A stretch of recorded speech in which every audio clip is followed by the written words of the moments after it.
Bon, on vient de le dire, ça a été une commotion aujourd'hui, coup de tonnerre dans la politique québécoise. Lionel Carman a démissionné de son rôle de ministre, mais également du caucus de la CAQ. C'est pas le premier à faire ça, mais c'est quelqu'un de très proche de François Legault, un ami personnel, un voisin même de François Legault dans leur quartier à l'époque. Donc, on sent là, vraiment que s'il est pour avoir une hémorragie bientôt à la CAQ, c'est peut-être à partir d'aujourd'hui qu'elle va s'enclencher.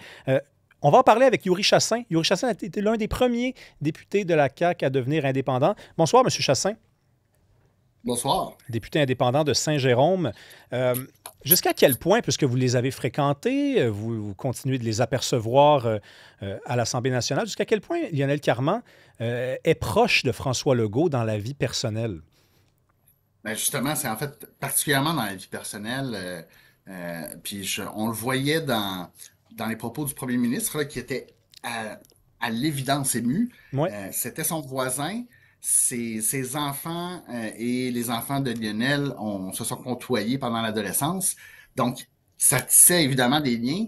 Puis, j'ai l'impression qu'en parlant politique, il s'est rendu compte que ce médecin là, qui était son voisin avait une excellente tête politique, puis en même temps, il ne connaissait pas cet univers-là. Donc, vraiment, de l'inviter à se lancer dans l'aventure, le premier ministre dit l'aventure un peu folle et un Ouais. peu extrême là, de la politique, ça a été comme un grand gain là, pour lui. Ça a été une confirmation que son projet portait, puis, bien évidemment, de le perdre aujourd'hui, c'est certainement un coup dur pour lui. C'est certainement un coup personnel à la limite. Vous avez traversé ce processus-là. Par contre, c'est sûr que toutes les histoires sont différentes, les parcours sont différents, mais j'ose croire qu'il y a quand même un point commun entre chacun des départs qui se font en politique. Comment on en arrive là? Parce que c'est le dernier recours, là. Ben, je dirais qu'évidemment, mettons, un Pierre Dufour, c'est pas lui qui est arrivé là. Non, rappelons Finalement, qu'il a c'est été parti. expulsé, ouais. Exact. Donc, dans une perspective, justement, où chacun a un peu ses histoires propres, c'est sûr que je pense tant pour M. Carman que pour Maïté Blanchette-Vézina ou moi, c'est quelque chose d'éprouvant de toute manière, parce que c'est important en termes de décision publique. Hein, on prend cette décision-là puis on l'annonce. C'est important en termes de vie personnelle. Le quotidien change considérablement du jour au lendemain. Puis, évidemment, dans les fonctions qu'on occupe, on a tendance, dans le fond, à devoir collaborer avec plein de gens. Là. Ça fait partie un peu de la job. Puis là, tout à coup, on se retrouve comme indépendant à Seul. être très isolé. Hmm. C'est ça. Puis à la limite, il faut nous-mêmes là, y mettre beaucoup d'énergie pour continuer à développer des liens, à établir des liens, etc., puis à faire avancer les dossiers. Ce n'est plus aussi fluide et organique. Là. Ouais, ben, Ça devient un vrai travail. Puis à la limite, je veux dire, là, M. Carman, il se magasine une voiture là, en ce moment. C'est ça le ben oui, il y avait, concret. Là. il y avait un garde du corps, un chauffeur. Puis, évidemment, c'est des équipes, là, mais il y en a un qui est avec lui depuis le début. Donc, ils ont passé 7 ans ensemble, puis du jour au lendemain, ils se verront pratiquement plus, là, très, très peu souvent. Fait que c'est des liens humains, c'est une dynamique, un horaire de travail aussi hein, qui est très rythmé par les jours à l'Assemblée, le Conseil des ministres le mercredi midi, les comités ministériels le mercredi matin.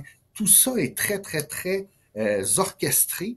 Puis là, pouf, il va se retrouver devant un horaire vide Mhm. avec une même équipe là, dans son bureau de comté de Taillon, mais évidemment avec beaucoup moins de dossiers, beaucoup moins d'appels téléphoniques, Ben oui. une fois que les médias vont arrêter d'appeler, mais c'est tout, là, c'est vraiment du jour au lendemain, il y a un immense changement. Puis est-ce qu'il y a une tension qui s'installe? Bon, vous me direz peut-être que ça dépend des liens qu'on aurait réussi à tisser entre nous autres, mais à l'Assemblée nationale, mais y a-tu une tension normale qui s'installe entre ceux qui restent au caucus et ceux qui s'en vont?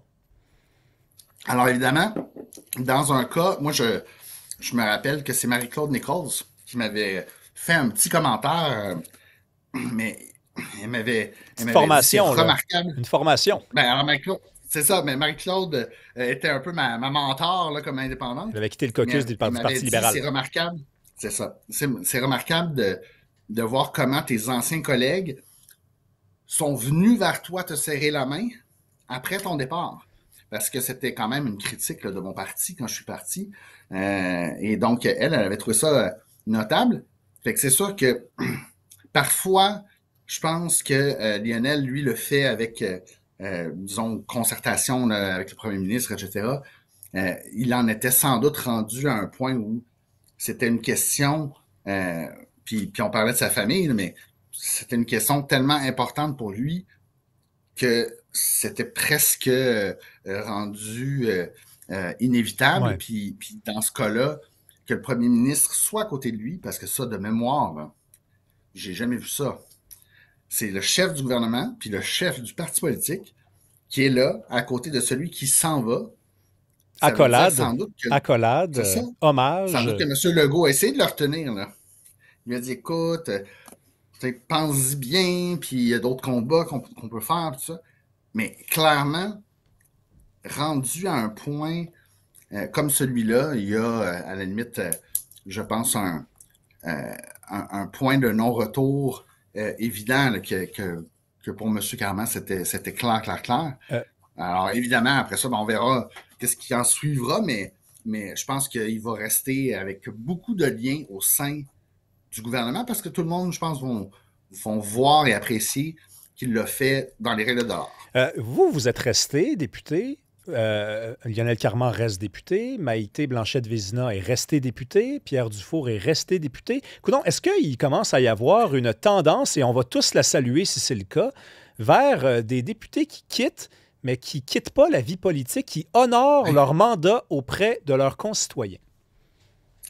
Puis à la limite, je pense que c'est euh, un mélange. Puis là, je parle en général là, parce que je pense qu'il y a des collègues pour qui ça peut varier, mais il y a un mélange d'engagement, puis en même temps aussi de réflexion, de dire ben tout est fait pour qu'on termine notre mandat.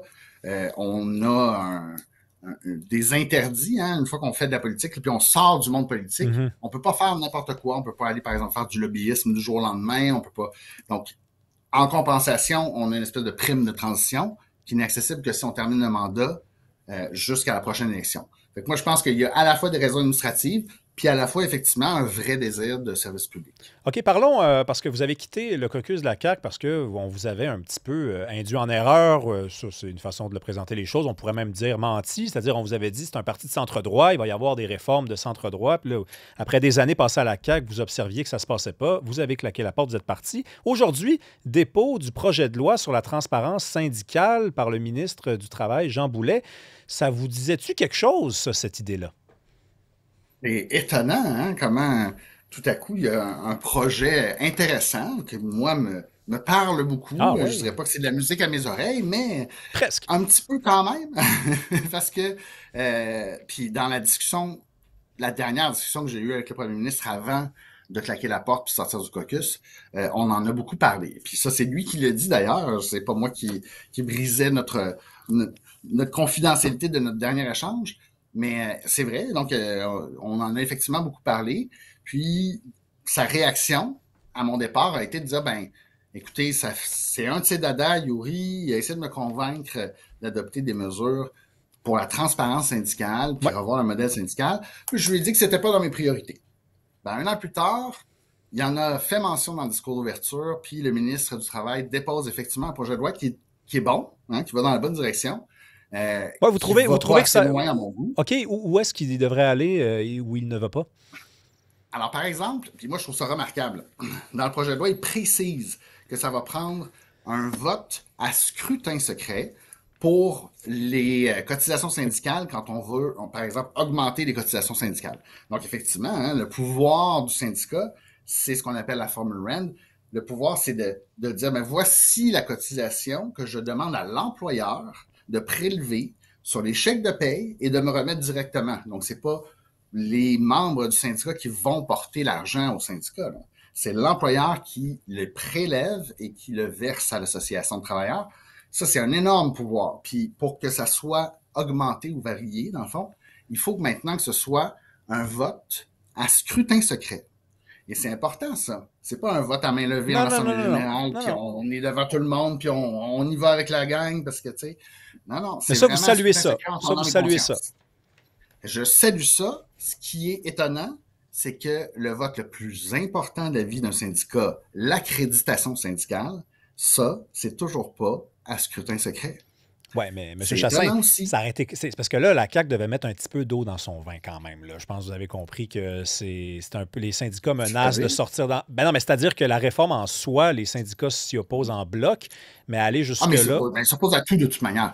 Ça c'est la partie où je pense il n'y a pas beaucoup d'arguments Aïe, aïe, aïe. pour dire notre fondation, la formation du syndicat, là, si ça ne représente pas la volonté des travailleurs, ben, il ne faut pas que ça se passe. Si ça Non. représente la volonté des travailleurs, ben, il faut absolument que ça se passe. C'est ça la liberté d'association. Hein?